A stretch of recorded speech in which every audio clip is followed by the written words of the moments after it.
Hello, everyone.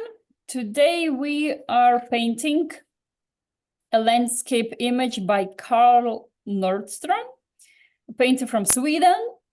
Very pinkishy tones. Also, I'd say very nice composition. So we're gonna explore this one today with paints. So as usually, let's start with a pencil eraser to do the sketch. So let's analyze where is our horizontal line? Pretty much up. And I would say it takes like 1/4 of all our painting. Yeah, so you can easily just like find where is the middle of your paper or canvas, and then you take a middle of the middle. Yeah, and what we need a straight line. And how it's also a good way to do a straight line. So let's say first you mark, in the start how much you want it, and then you just measure with a pencil. So just from the end of the paper and with the finger you mark the line, and you move to the other side, and you can make a tip. And you can also mark like some of them on the way, so then it's easy. You can get the straight line. So it's not going like slightly up or down. So just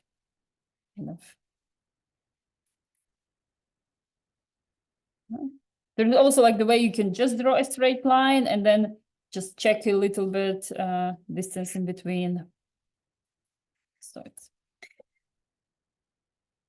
nice. So we have a straight line.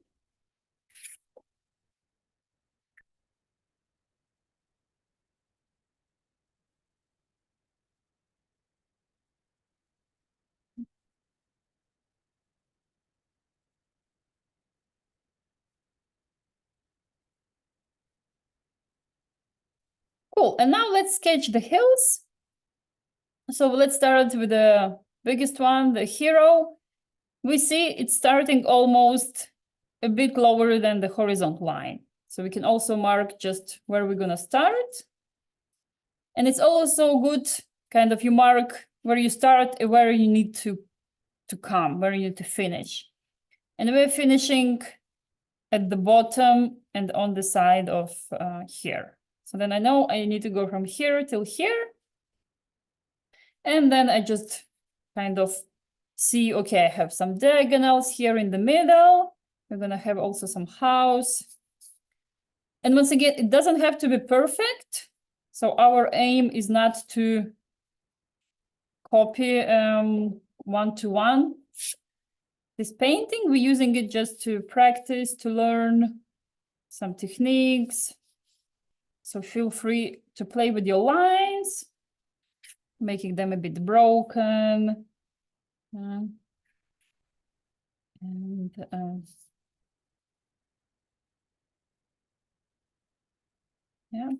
also that doesn't have to be too detailed at this moment.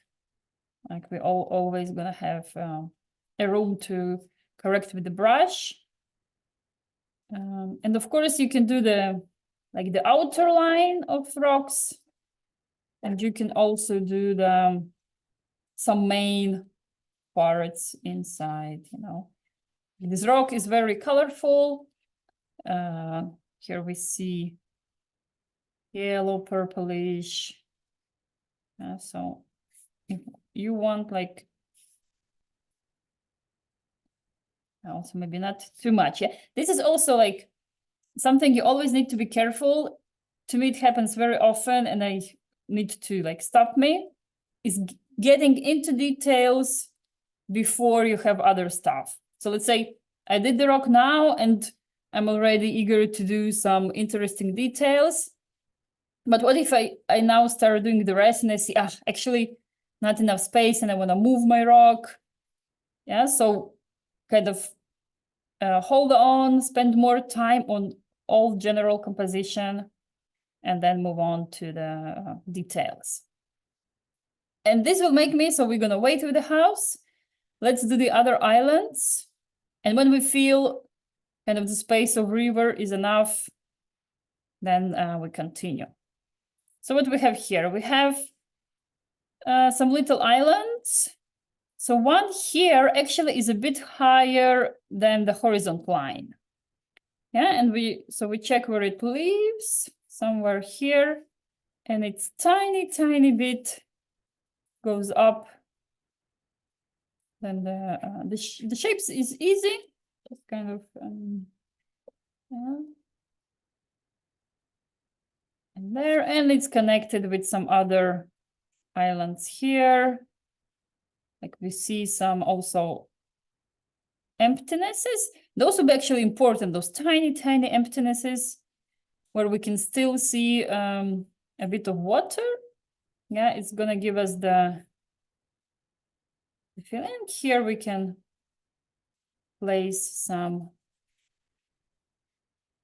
rocks. But you see, this the amount of space I'm using is minimum. So don't get stretched very down. Leave the space, leave the air for some tiny boats, especially because this is what we mean.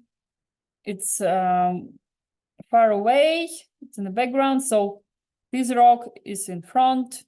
So, and to have this feeling, you really need to draw it smaller. Sometimes it's a bit harder to kind of, if you don't pay attention, these things can get, let's say, the same size. But always when you have landscape to show this depth, yeah, just draw the ships tiny, and it's gonna work. Yeah, here's also one nice ship that has this verticality, and it's also nice. It kind of breaks a bit the horizontal, so tiny detail. And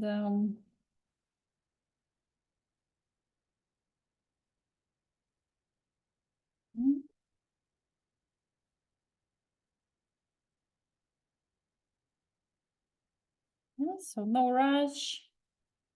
Also waiting.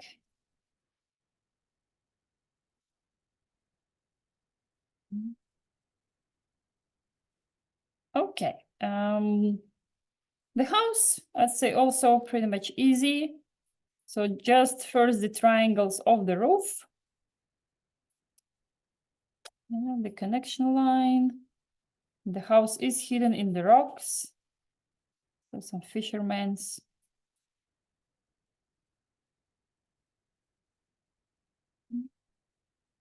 And you can draw, so the roof, so even if we draw houses very simple, just as boxes, important is the connection roof and walls. So roof is always going a bit more further than the walls. And there is always a little bit more shadow in the, so under the line of the roof. And this will be now. So even if you're drawing just a box, you draw this triangle, or it's a house with a straight plain roof, you just draw a little shadow under the roof line, and it will make a feeling that it's the house. Oh, there, I found even some houses here, but we're gonna make them with the brush if it's needed. Here also on the island a little bit.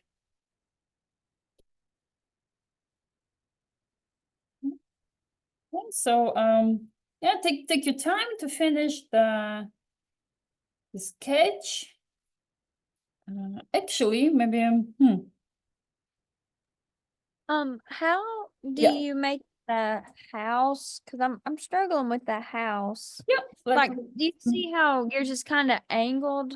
I keep trying to do mine, but it's not. Let's do it again. Sure. Thanks for asking and rechecking. So we have a rock, And it's probably about this diagonal line that connects, so the roof. So first, let's do just a triangle of the roof. Okay. And then it's all about this diagonal line. So for example, now I'm gonna do wrong on purposely. So if I'm gonna, draw it like there and it looks weird, yeah, or so it's about this direction of this diagonal line.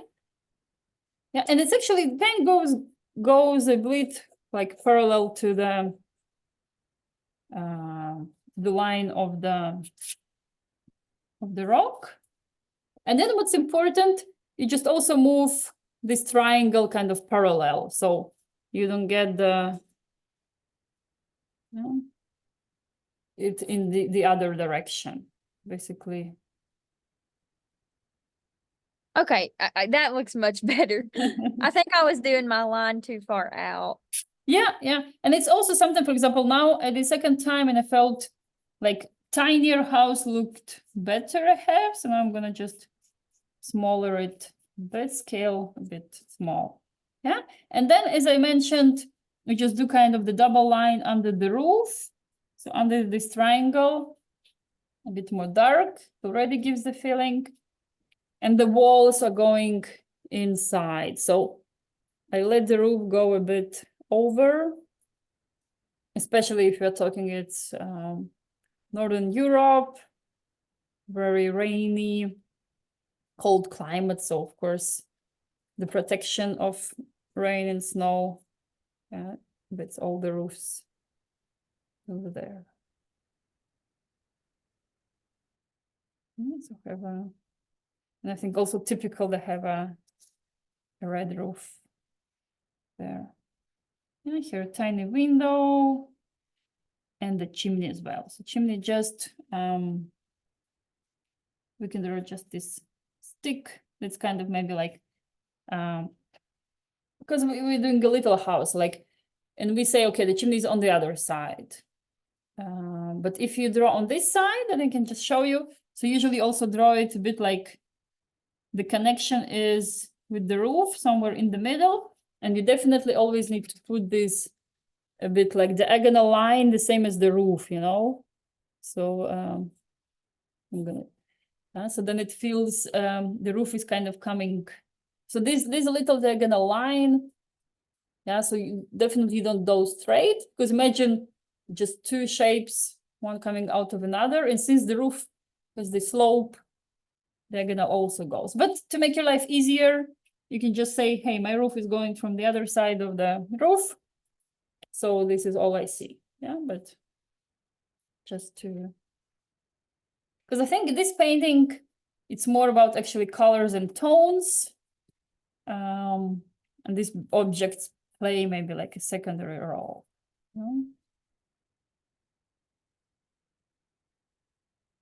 Oh, okay. I suggest we also do a bit of these lines for the colorful rocks, since kind of, even if it looks easy, it's maybe better to pre-think it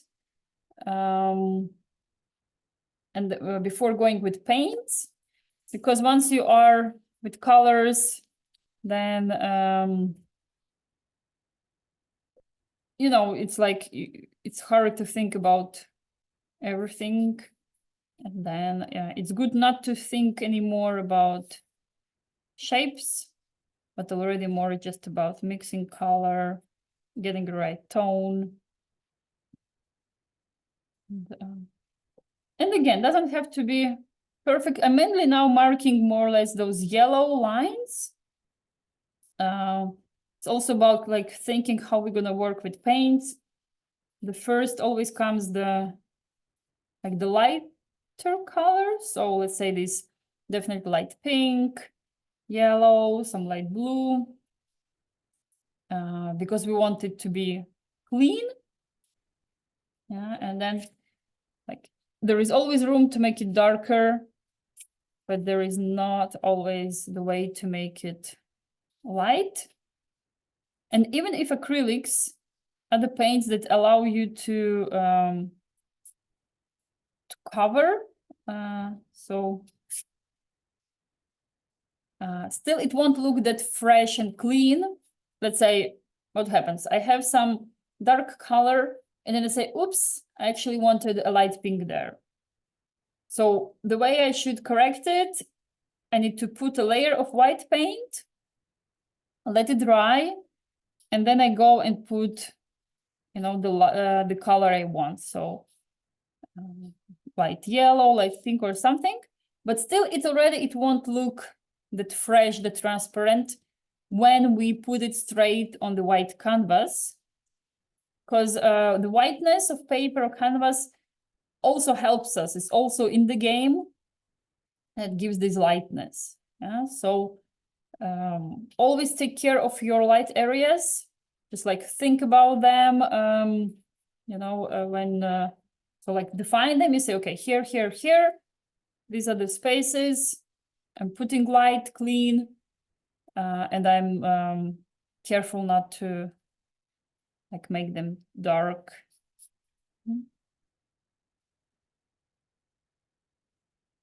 All righty.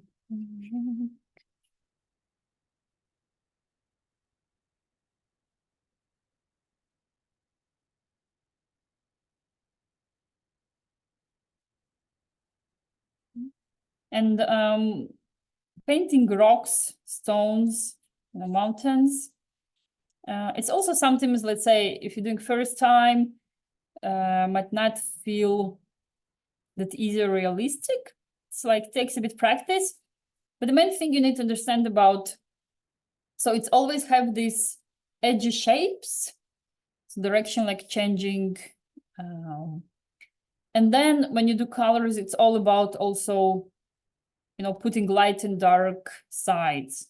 So it's the same.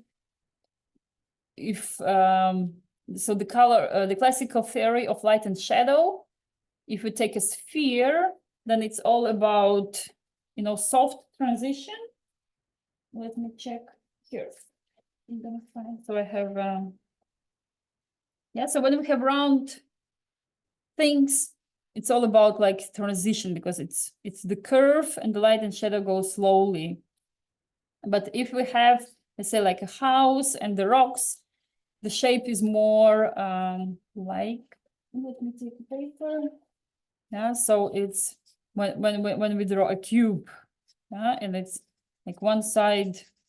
So the light and shadow, it changes by one line. Yeah, so it doesn't go slowly, like on the curvy ones. Yeah, like on the sphere or cylinder.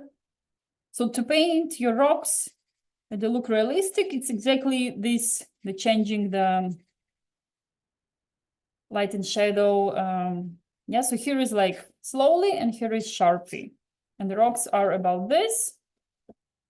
And here, of course, you just change also. Don't do them just like all by one line, but change it here, like the direction. So then it looks, yeah, but we're gonna practice if we're doing that.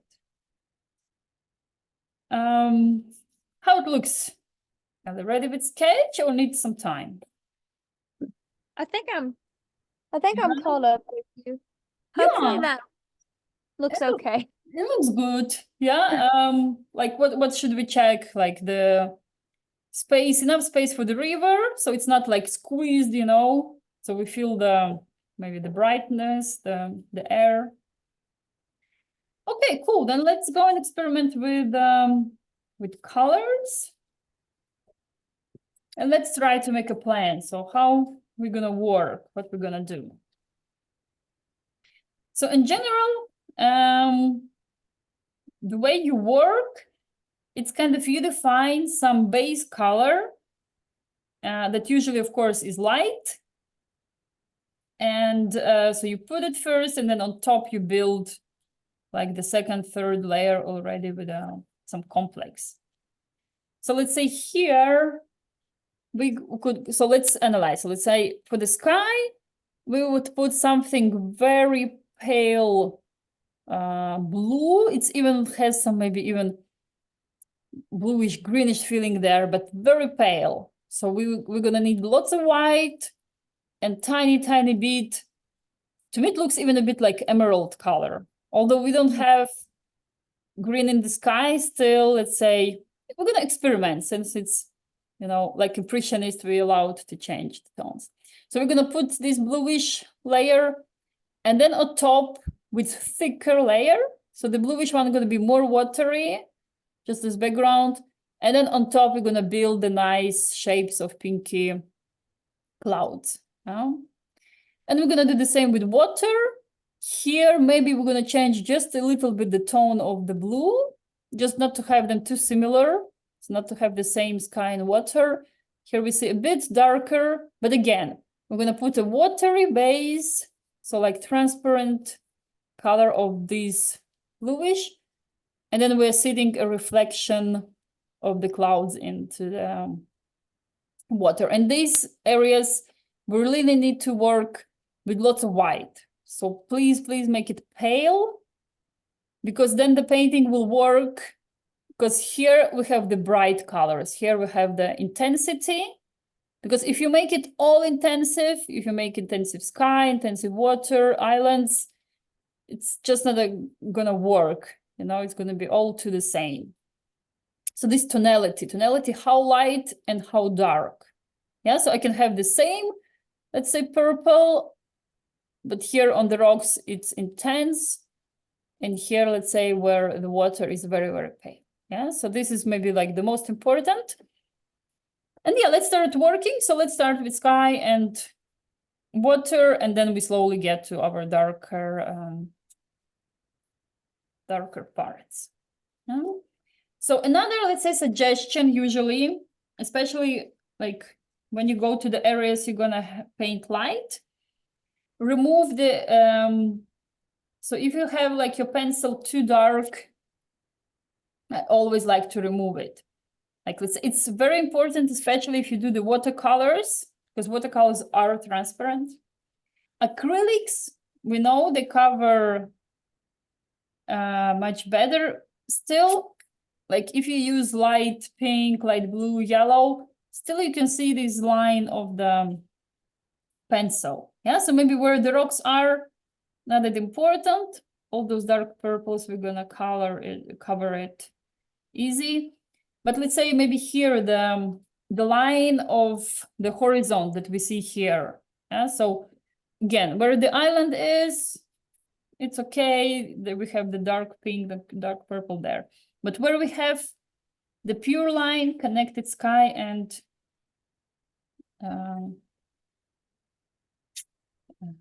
sea, I just like, you can even like remove, like you can still see where it is.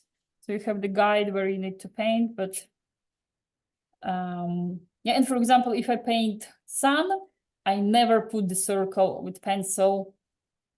It's just, you know, it's always better you put clean white, clean yellow, and it looks always then much more shiny, yeah, instead of having the pencil there.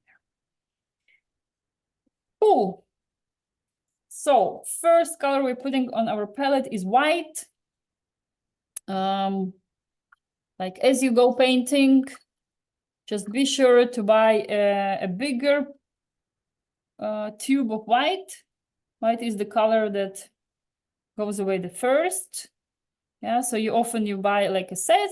It has the white, the same small size as the rest, but of course that's the one that goes away first. So just not, you know, not to make you work and being like very careful and not spend too much white.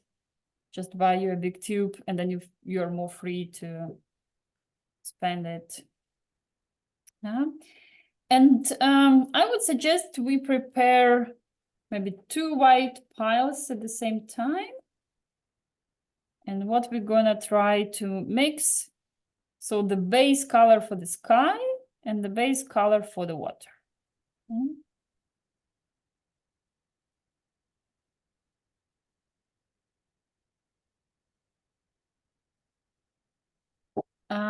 Today I'm working here with gouache. I can tell then the main differences between gouache and acrylics. So definitely, if you work on canvas, it's acrylics. Yeah, don't use gouache. Gouache is for paper, and in paper they look sometimes look nicer than acrylics. So what's the main quality of acrylics is that when they dry, they get a layer, like a little bit like plastic layer. And this helps that, like, it protects. So then you're sure nothing gonna happen with your painting if the water goes on. Yeah, it repels. But what happens with gouache? You can have your painting, it's already dry, and after a month, some drop of water goes in, and it can get the back reaction. It can start reacting with water. So it's probably more the same. Gouache, when it dries, it becomes more like matte. Yeah, and acrylics, it becomes more shiny, exactly because of this plastic feature they have. Yeah?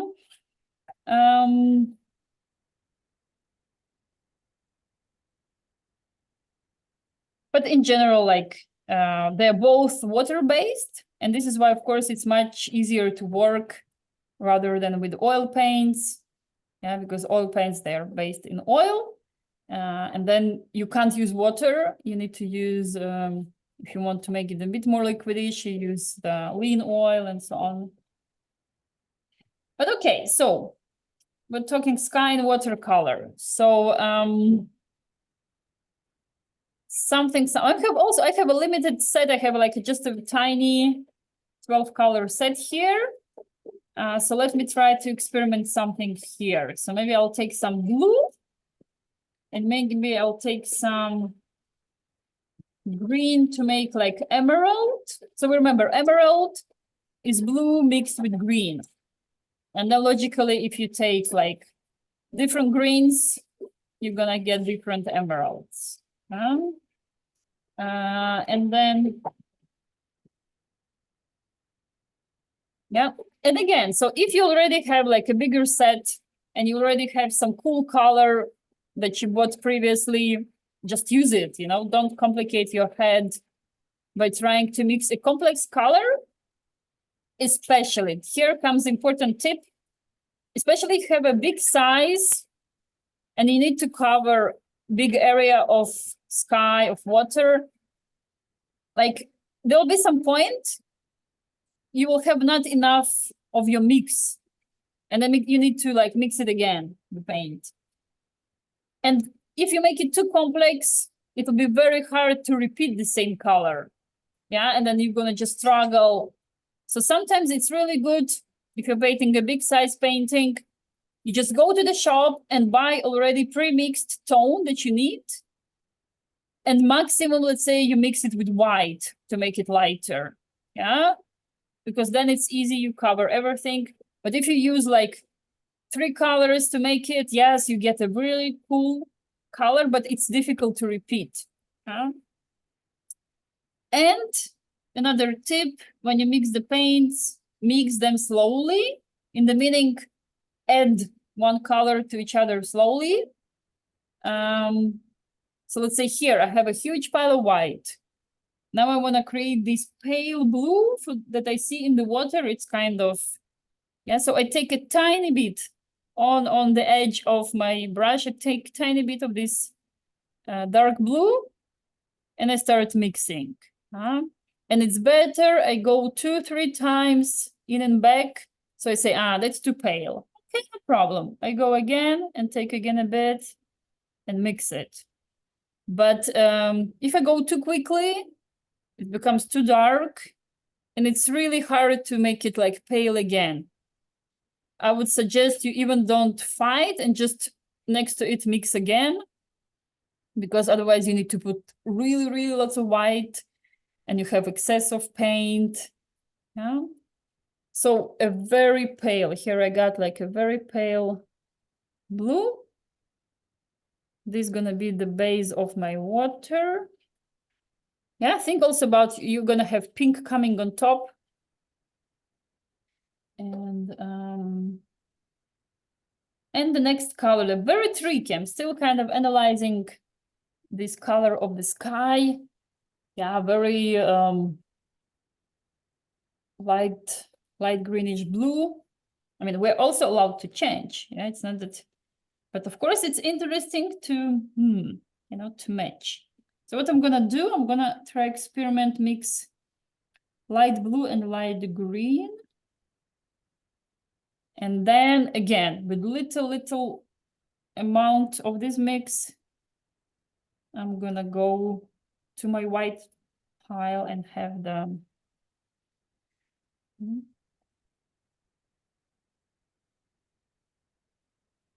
maybe another thing. Actually, so if Ellie, you're not that far, if you're still on your first mix, I would say let's do just first mix cover and then mix another. Because also what happens with acrylics, just like a practical advice for it to work, it dries very fast. Yeah. So, and it's true. So if I wanted to prepare 2 mixes just kind of to compare them, to see them match nicely. But actually, like while I'm gonna be putting one, the second one will be already drying. And when I go back there with brush, you will feel it's all already dry, covered with this plastic layer on your palette. So, and what the other thing I do, and it also works with acrylics, just add some brush dips so just put your brush into the water and add a bit, like make a puddle, yeah? So, because we can make color lighter, like by adding white and also by adding water. Yeah, of course, it's a bit different. If you add water, it just becomes like less paint. Yeah, and that's why it looks more like transparent. Like adding white, of course, changes the tone, the tonality, but still both can work. And also when it's more watery, it's easier for you to cover these big areas, especially like when we do this base color. Yeah, so now I made this very pale blue and I'm covering all the area here. So I'm not thinking of my clouds to go around them with the brush and make my life easier. I just cover all this area. And since it's watery, it goes nice and easy. And don't worry if you touch a bit of the roof, don't worry. Here I'm going also over my boats if I want. They're all gonna be darker. They're all gonna easily cover the blue part of the water. Yeah, and the lighter you make it, the better.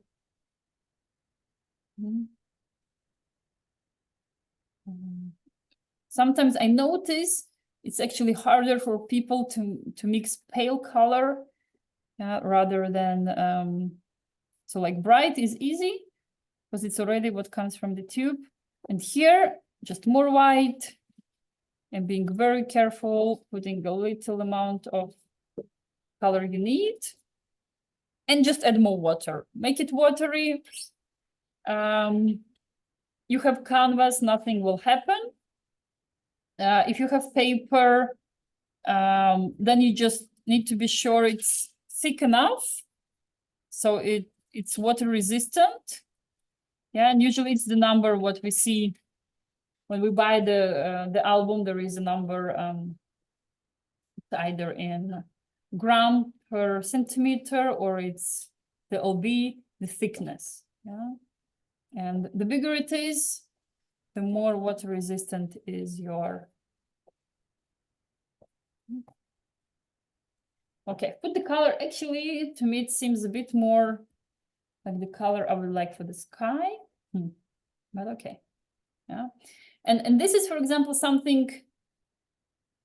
If you're trying to do a big scale painting, it's always good to do this color sketch in the paper. So then you recheck the tones, the colors you're putting.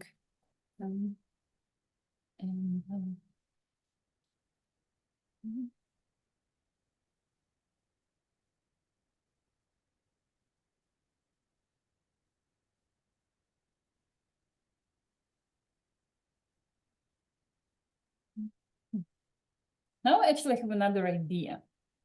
So instead of going the hard way and trying to invent something with other color for the sky, I actually think I'm just like the way you can do it also is that like the color you used for the water, we can now just add a bit like more white to it. So make even more pale and then just use it for the sky. Sometimes also like be careful using too much different blues. We have lots of blues we can buy. And if you add like all and cobalt and ultramarine and yeah, then it's, so sometimes it's better to just take one blue and play with this by adding white, by making it lighter with water or with a bit of green to change the, yeah, but then the painting will look nicer without the,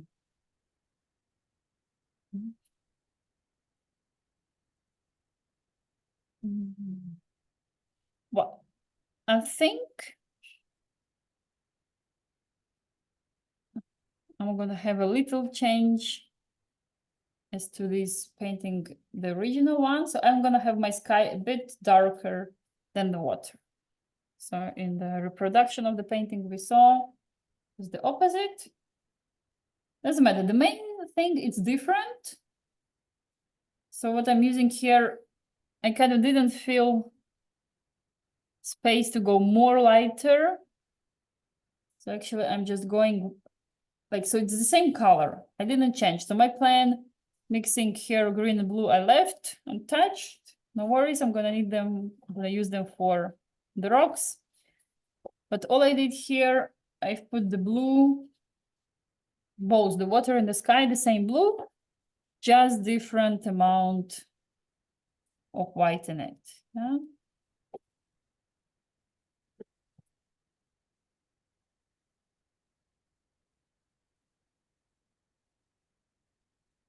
And let's say my sky will be, maybe the thunder is coming or something, so the sky is dark.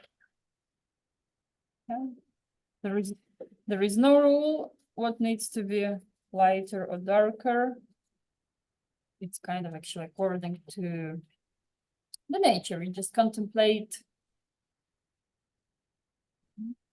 Okay, also let's say maybe the brush movements. When you go for the sky, just go horizontally. Just move your brush in the horizontal stripes. And another tip for, let's say, the brush strokes. Yeah, you move your brush, and what happens, you often have, just you see the lines and they bother you. So the golden secret is don't fight those brush strokes because you will never win. You need to let your layer dry, and only then you can go just with the second layer of the same color, and it's gonna remove the brush strokes. So think about it, that's just the same as when you paint the walls in your apartment. You always need to put two hands. Yeah, so you go one layer, and then you go with the second, and the second is much easier. It already covers the imperfections. Yeah, so don't fight. Just wait till it's dry, and it's gonna look fine. Cool. Yeah, no rush, Ellie. Take your time to color both layers. I'm on papers, of course, it's easier for me. Canvas always take more time and more paint as well. So let's say I needed to mix less paint. And on your side, then I suggest you as well. You just take this one blue, do one lighter, do one darker side, and you can choose, yeah, just somehow mine got sky the dark, and but it's also nice, the thunder sky.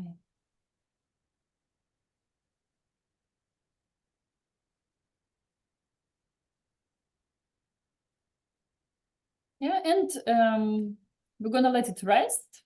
So it's also important kind of jump around the painting. So leave some areas dry and, you know, just go paint somewhere else and then go back. Yeah, it's more important when you do the watercolors. That's actually like, is the technique people use for watercolors. And acrylics, they're drying much faster. But still, and also think like, it always looks best the less brush strokes you do. So this is why I mentioned, don't fight those brush lines that you get. Just let them dry and go with the second layer. Yeah, because it's also often you see the painting feels like tired, just because kind of we move there too much. And it's good to have this lightness. Yes, just like, well, easy said, harder done, but everything comes just with practice, with experience, and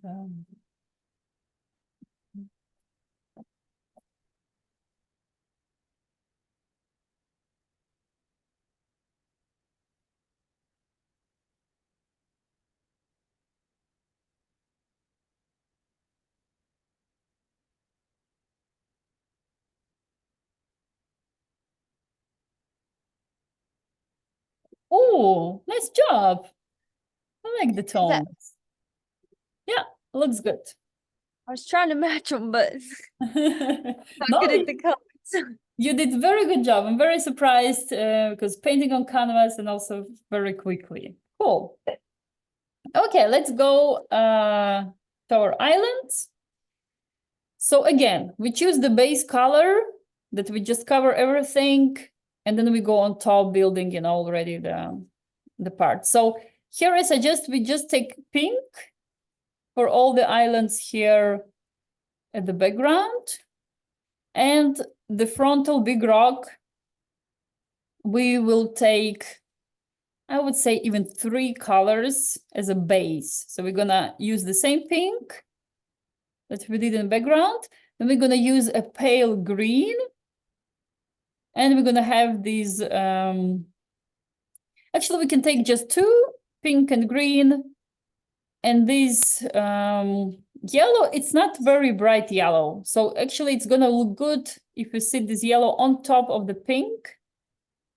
This is also one of my favorite mixes, yellow and pink. It gives such a peachy color. And here it looks even more like orangey.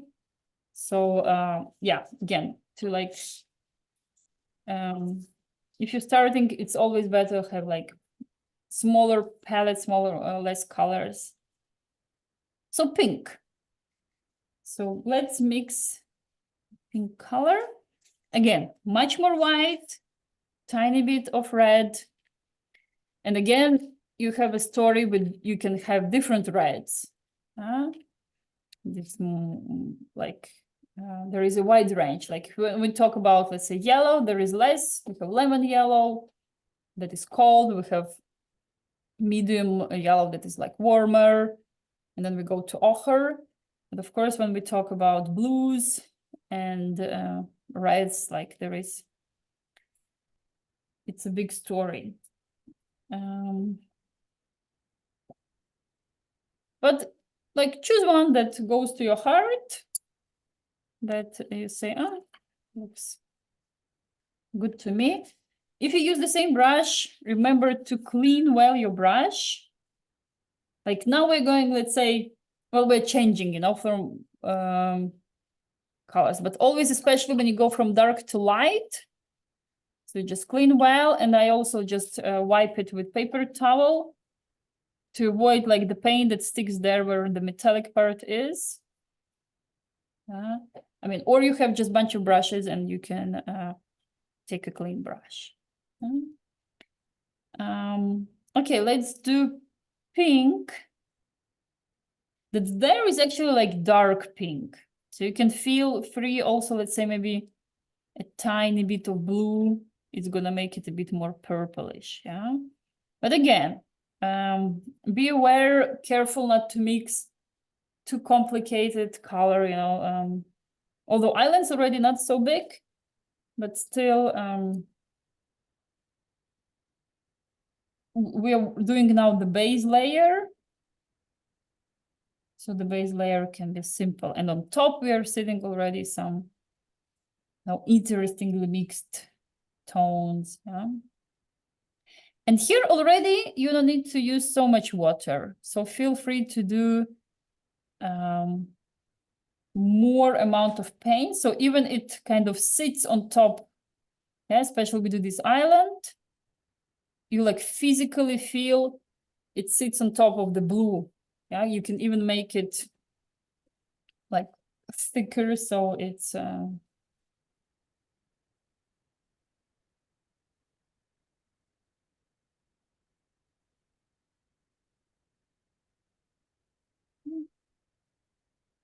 I'm putting pink.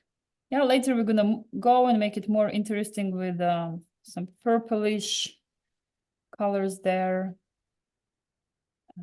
Maybe also like this upper part, we can leave pinkish. This medium layer of island can also be actually greenish, also just to make it different. Because it's kind of half pinkish, half greenish.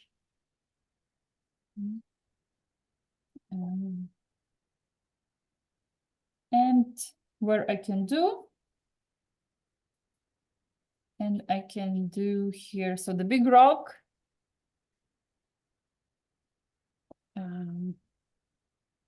You can also put the pink strokes.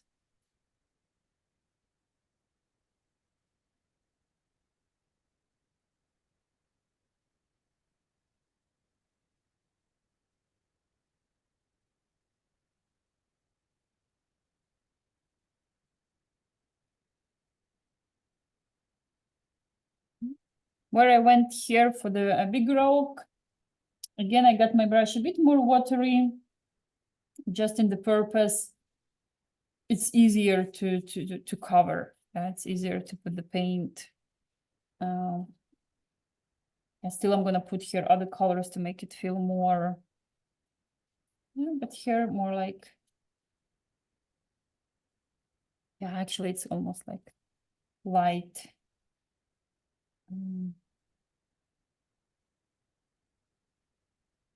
I can cover bigger areas, maybe just leaving a bit some areas where we were planning to have, here I'm gonna put the painting, to have yellow, but again, it's not that necessary to copy one-to-one.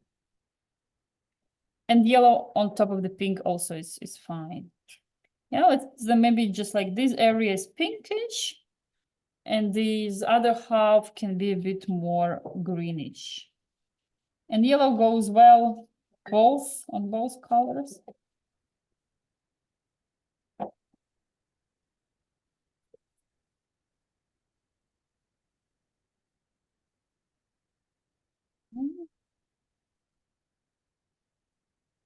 So I did pretty much intense the islands on the back, letting them dry. I left a bit here. I'm gonna put also the greenish. And here, let's say almost half of this big rock I covered with the same pink. Just my brush was a bit more watery. And now again, letting it rest, letting it dry. And we can move to the light greenish part.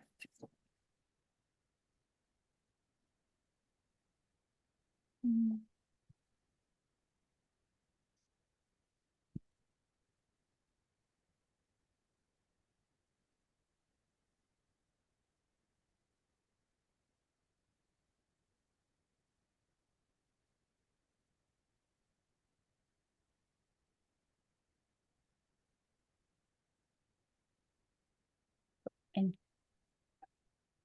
pale, so green is also, it's very interesting color in the meaning that, so sometimes when you buy a little set, And probably you will get there 1, maximum 2 greens. And if you're getting 1 green, it's usually this kind of neutral medium green. That is something that is like, then you can notice the people who just start exploring paints, the ones who already have more experience, is that don't use this green pure, like just as it comes from the tube.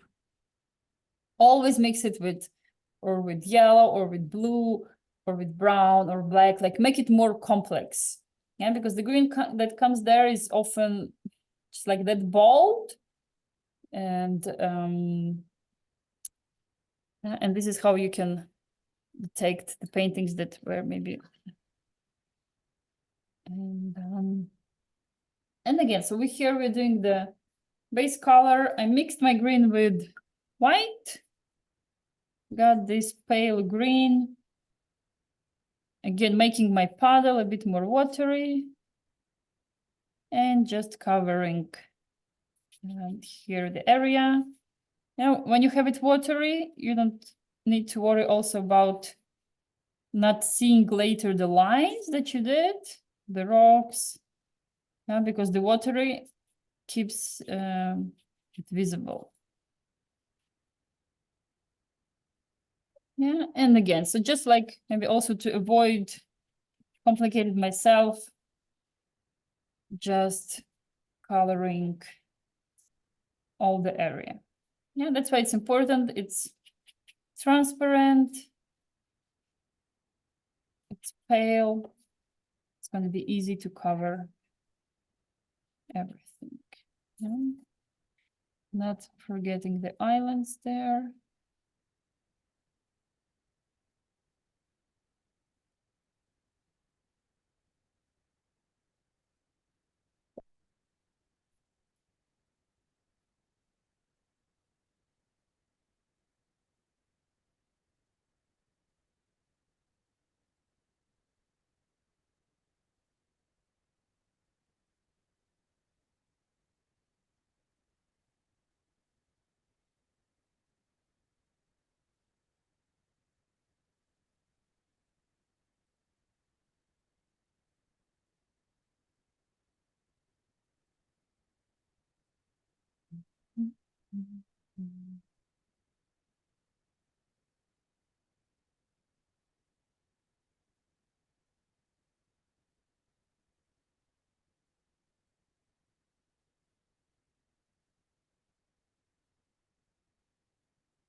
Cool, Ellie. How is going? Nice. Well, you're already experienced painter. You get quickly.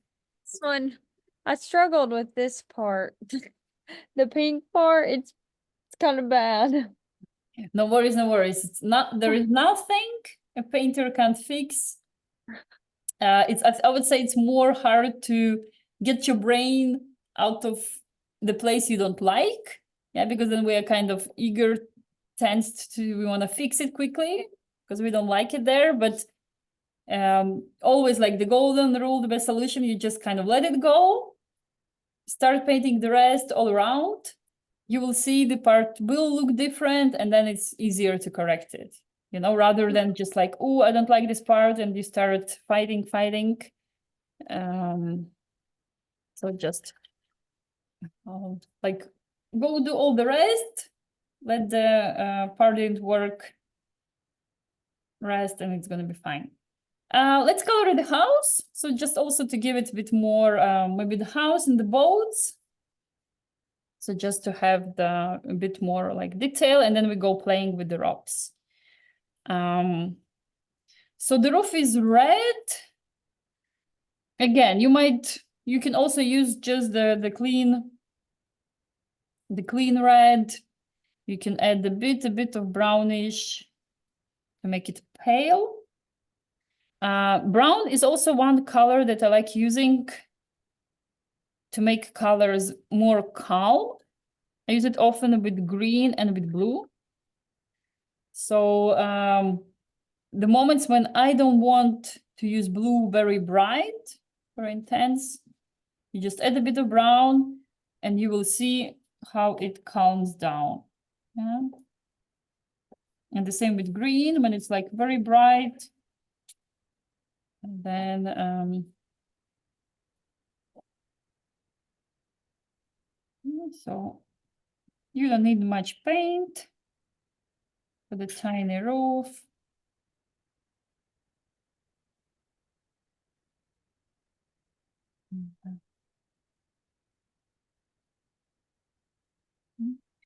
So the wall of the house also you can even just search for some these pink leftovers and just color it. Here it's a bit more even purplish, the mix. No, it's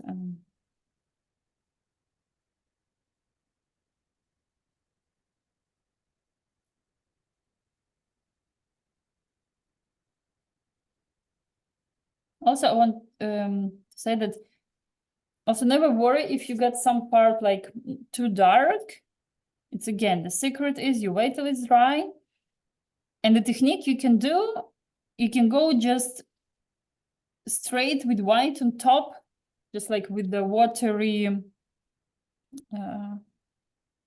white on top, and it will make lighter your parts. So here this house, in case you also did this step, so the house here has in the wall, yeah, so the wall has kind of these two layers. So you can also then you can do this a bit darker line here to do it as a step. And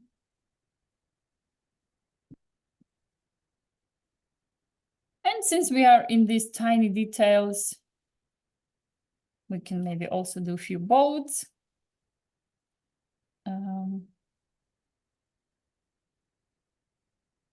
Say, especially when we do boats more in the background far away. It's really, the simpler you put the line, the better it will look.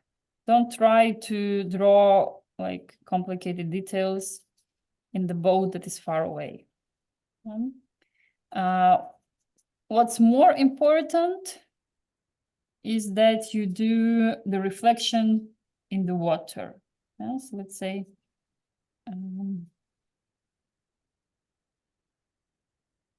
so first you can see it's just the boat, the line of the boat. Let it also dry a bit.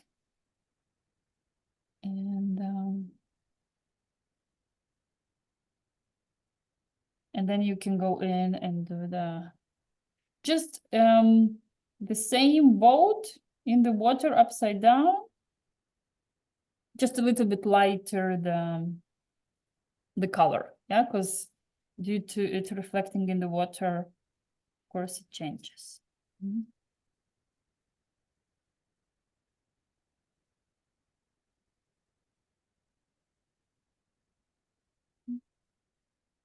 Yeah, and again, you can do it basically just with having your brush a bit more watery. And sometimes also you can use the paper towel. So if you put a color that looks too bright, you just press quickly with paper towel and it takes some paint off.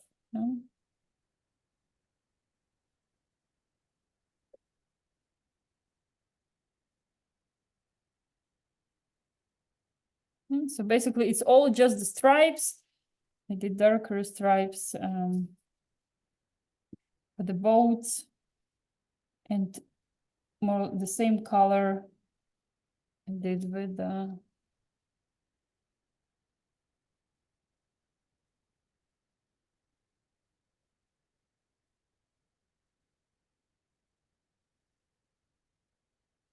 yeah, feel free to put more or less boats according to your wish.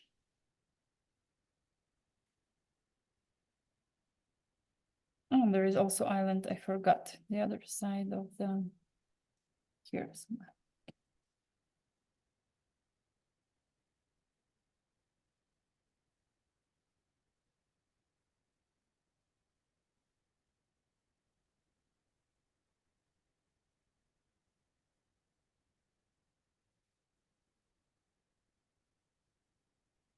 Yes, some boats might have also the vertical sticks. How to do the straight lines, thin straight lines with the brush. So of course, it's also like, it's about having tiny brush. There is no technique can let you do it with a very, very, with a bright one. But also you just do the chimney.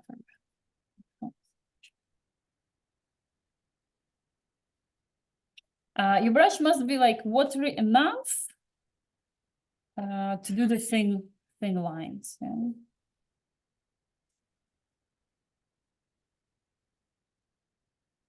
Yes, already we have already some boats.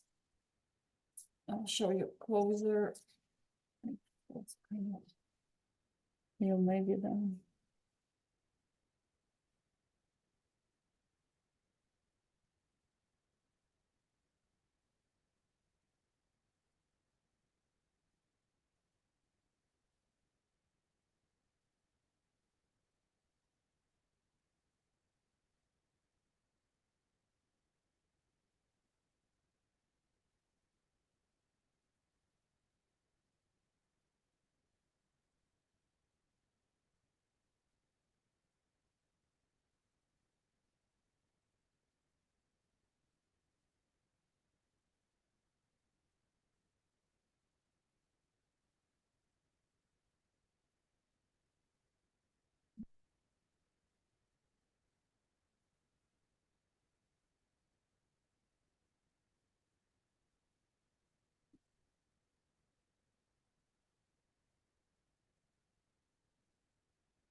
Yay. Oh, sweet. Nice. Let's get now let's get already like the touches to finalize to make it more together. So I suggest we start working with purple. And what we do all those lines on top of our pink hills and also here the front rocks. Don't forget also putting at the bottom of the island. Yeah, those parts are usually also, they look more dark. There are, let's say, more rocks and the water comes in. So this area is more like shadowy. And also like lines to make all those shapes on top. Definitely here, don't use watery brush. So have it more dry. Like, of course, you need some amount of water for paint to work. Yeah. If you have purple, perfect, take it straight. If you don't, remember it's easy to mix it, blue and red. Yeah. And then, of course, you're already taking like smaller brush. So just the brush you feel comfortable with to do the size of the rocks you have here. Yeah? And you can start. So if you're not sure, like always start maybe somewhere, you know, like the heel at the back. Yeah. And when you feel a bit more sure, you go. But what you do, you're basically putting now a bit like the contour and maybe some lines. So you're just making it all more interesting. Yeah. So I'm putting on the top of the heel a purplish line, and then I'm trying to make this line interesting by putting it a bit diagonally down, and also important to make it a bit more thin or thick and differently. Yeah. So don't. The expression is don't paint worms. So don't paint one line that is evenly thick. Make the difference. Make it somewhere like double line. Somewhere skip the line. Somewhere leave just this pink area.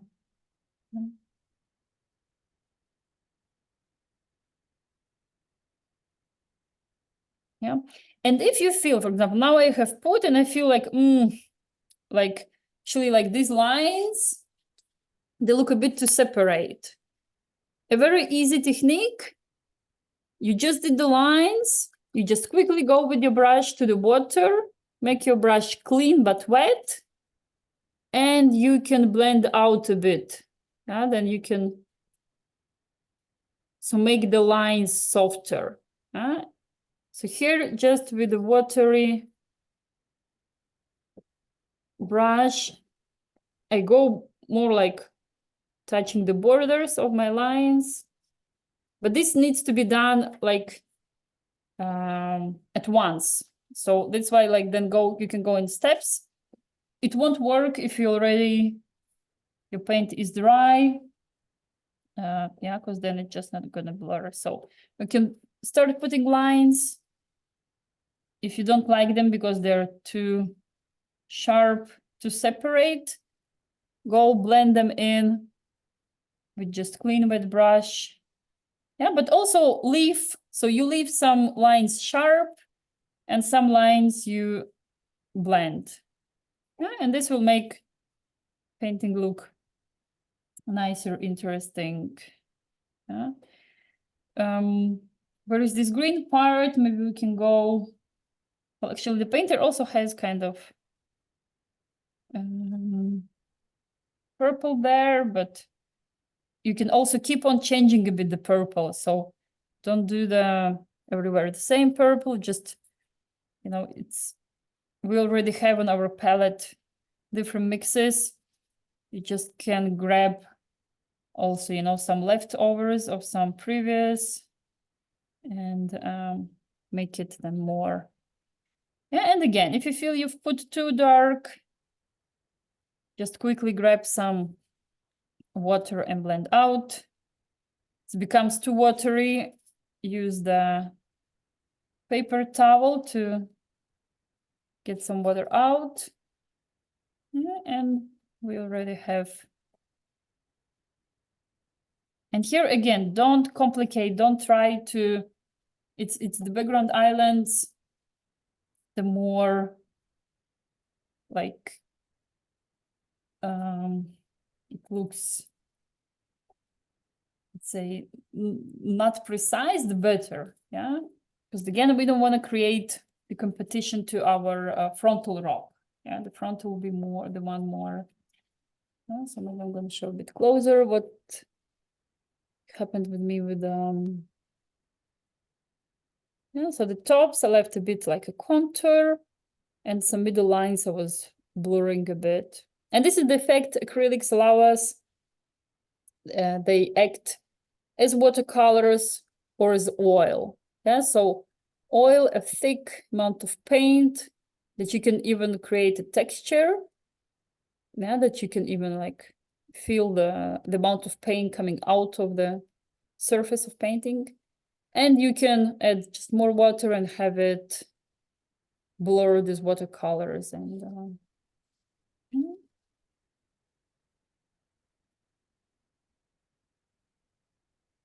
since we are with the same like paint, so we can use the same purplish to play a bit more with the rocks here.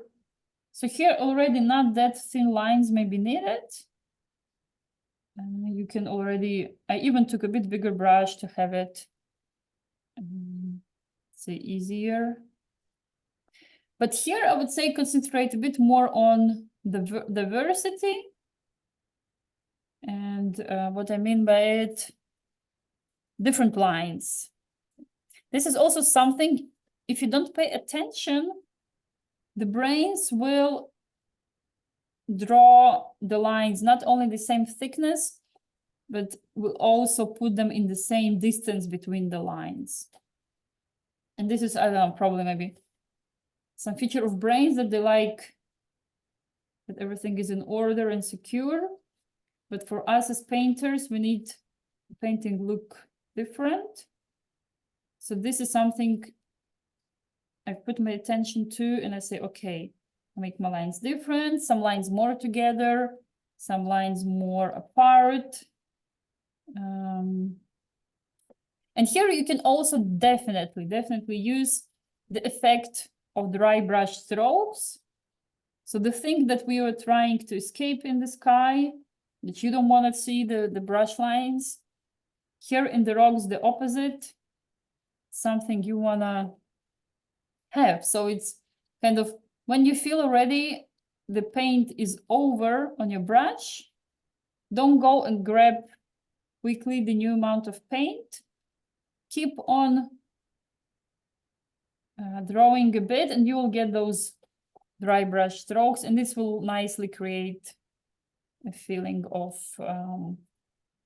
texture.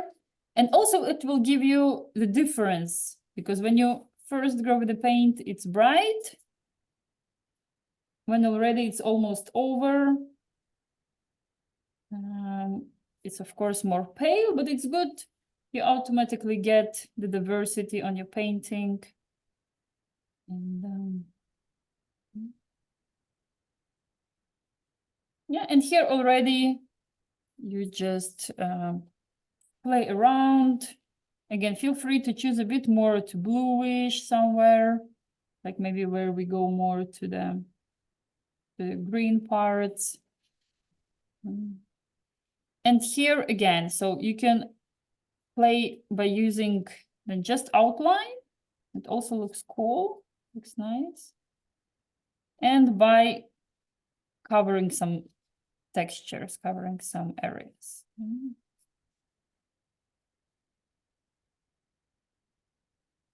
Your aim here is to make this part look interesting.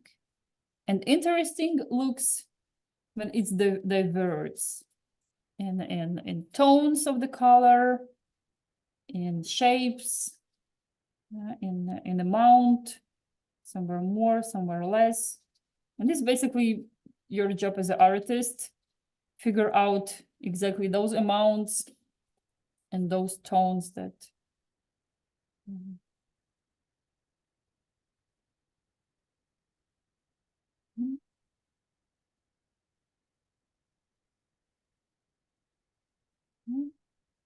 and jump, like, let's say you can let one color rest. Maybe we can also do some this yellowish, although I'm thinking if I want those yellowishy as the painter has here, I'll think about it. Maybe since of course you also need to realize that what we're doing here, it's a painting of, let's say, 1.5 hours, let's say 2 hours. Of course, you can leave it and come back and work on it more. That's more than welcome. But of course, at this point, we are not able to make as detailed as the painter had there. So also making some parts more simple. And here I'm already playing. So a bit, somewhere I go with a bit more watery brush, and somewhere a bit more dry. Yeah, and this is again one of the things of you as an artist. So you feel which one you want to use. And there is no rule that the brush should be that dry or that wet. It's always according what you're trying to show. If,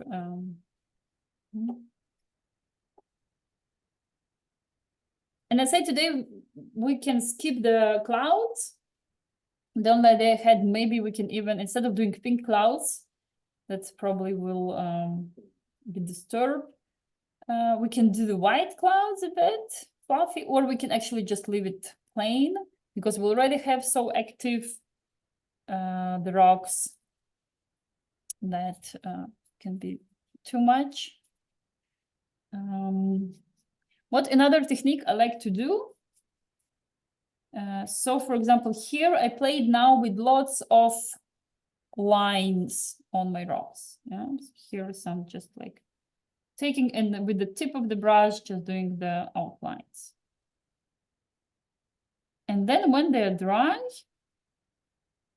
I just go and take some color that is more watery, and I just go and fill it in between all these lines. And it's an easy, quick way. So it's still, for example, my rocks now here, they have outlines, but look pale. And all I want to do is just have this watery color, and I can fill in. So, yeah, but then I will still have my lines visible, exactly because it's watery. Yeah, so, and here I already can play, making some parts darker. Keep some parts with this original color we had. It might be even not so much as you thought in the start, but still just to have it, it will give you a bit the feeling of the light. Yeah, so here let's say I'm going with a bit of darker green as well.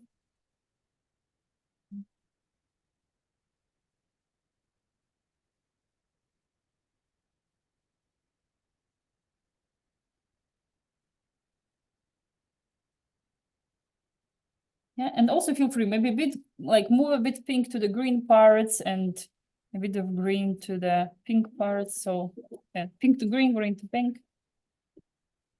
So also to create a bit of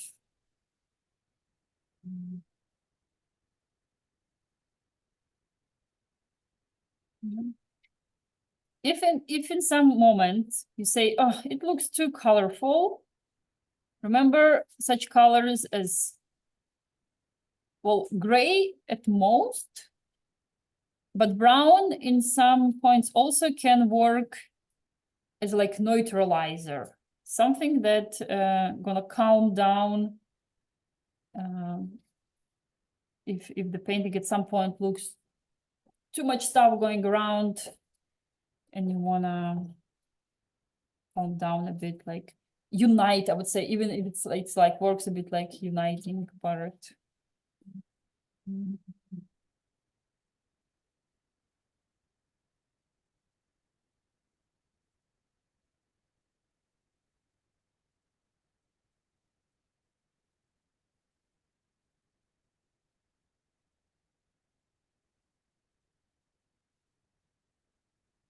And here I suggest you also try to work more loose, more free, like, you know, have this feeling on your brush that it's like watery enough. So you're putting some layers that you can easily, if you need, cover, correct,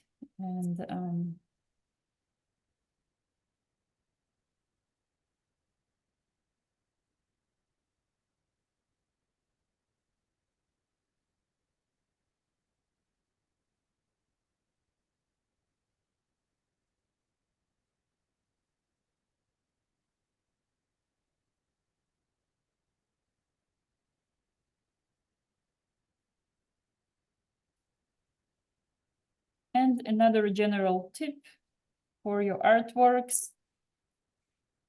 There is kind of also golden classical rule that your paintings always look better the next day.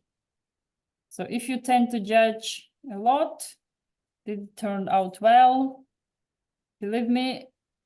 Anyway, always put it on the wall. Yeah, just have some place or some part of the table, just put it, leave it like already next morning, you will definitely see it looks much nicer. Just because now like we concentrated so much, so we judge, we say, oh, this part not that perfect. Other next day you won't remember, you see it more together.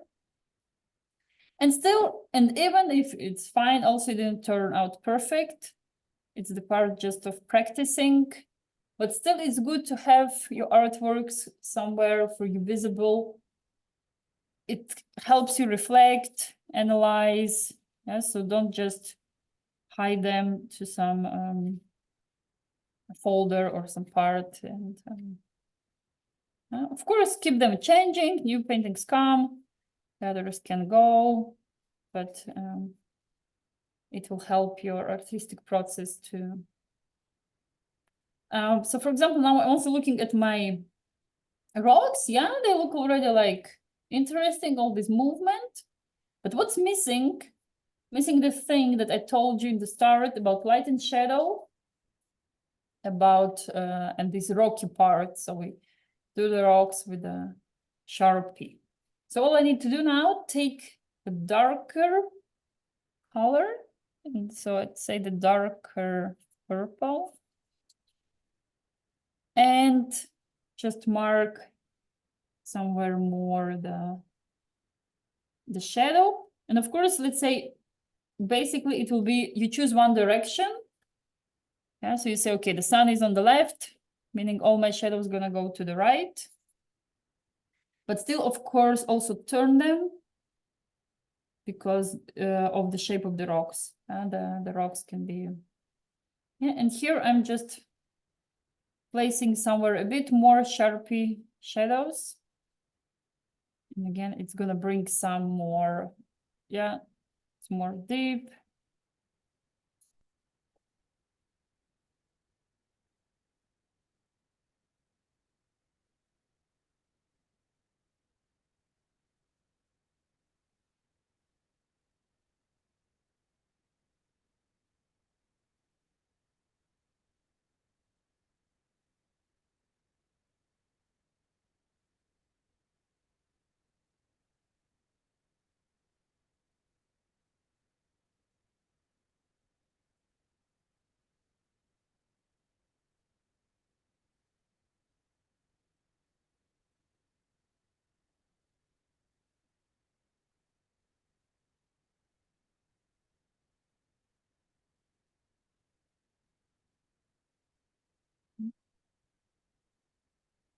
So basically, the successful painting connects a lot with light and shadow and with this tonality.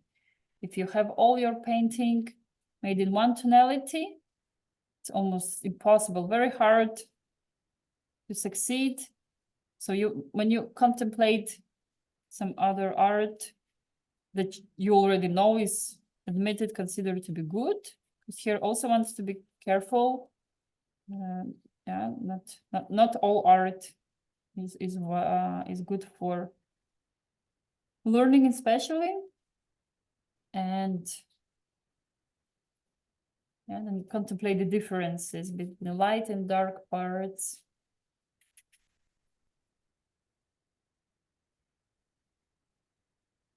And here with rocks, of course, one can take time and play and come back and so on. And yeah, now I feel I want to do a little bit more dark under the islands, otherwise they look a bit more like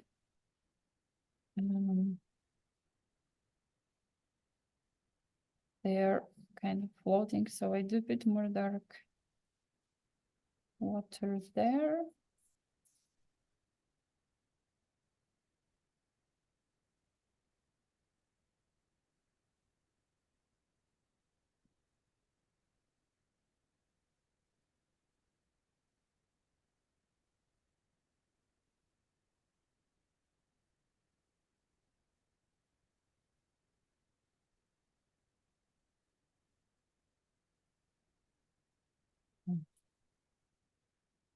And okay, I did the darker parts on my rocks. Still I look, and they look a bit too, kind of, also maybe a bit the same thing I was talking to you. It also happens to me, like this error, that with the same distance. So the shadows I've put, they kind of repeat in a similar pattern. And here the very important part, like uniting.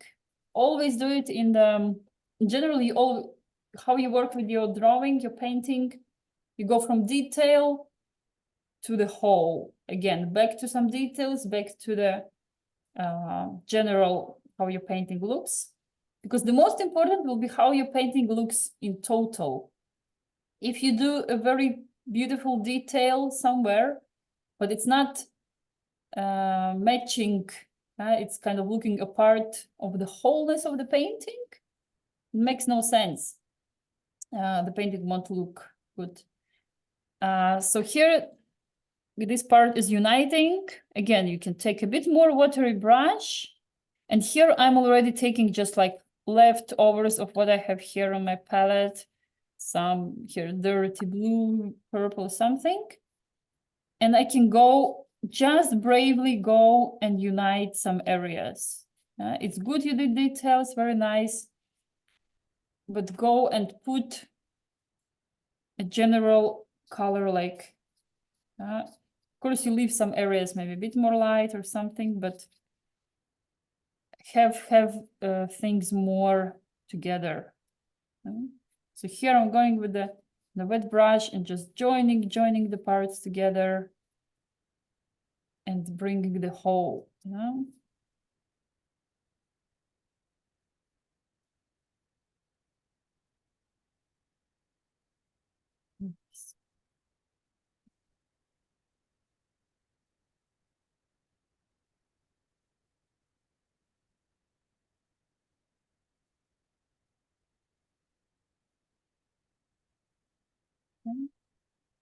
So of course, many things to think about, many things to work and improve.